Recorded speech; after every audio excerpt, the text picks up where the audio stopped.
ऊंचे आकाश में सफ़ेद कबूतरों की एक टोली उड़कर जा रही थी। बहुत दूर जाना था उन्हें, लंबा रास्ता था। सुबह से उड़ते उड़ते थकान होने लगी थी।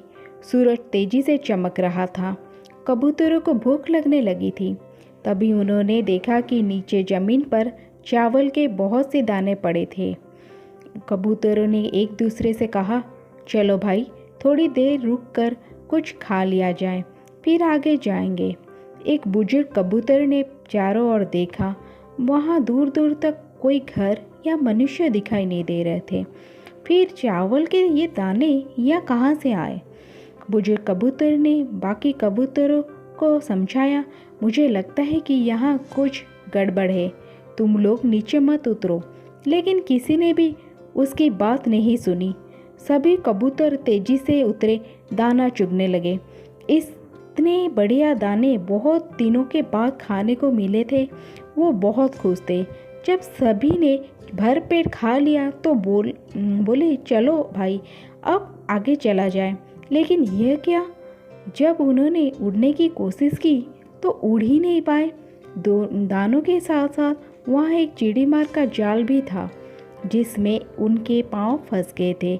उन्हें अपनी गलती पर पछतावा हुआ। बूढ़ा कबूतर पेड़ पर बैठकर सब देख रहा था। उसने जब अपने साथियों को मुसीबत में देखा तो फौरन उड़ा और चारों ओर देखा। दूर उसे चिड़ीमार आता दिखाई दिया। वो फौरन लौटा और अपने साथियों को बताया। सब वहाँ से निकलने का उपाय सोचने लगे। तब बूढ़े कबूतर ने कहा, दोस्तों, एकता में बड़ी शक्ति होती है। सब एक साथ उड़ोगे तो जाल तुम्हें रोक नहीं पाएगा। उसने गिना, 1 2 3 उड़ो। सारे कबूतर ने एक साथ जोर लगाया और जाल उनके साथ उठने लगा। जब तक चिड़ीमार वहाँ पहुँचता तब तक जाल काफ़ी ऊपर उठ चुका था। वो देखता ही रह गया और कबूतर जाल लेकर उड़ गए। बूढ़ा कबूतर सबसे आगे उड़ रहा था। काफ़ी देर उड़ने के बाद वे नीचे उतरे।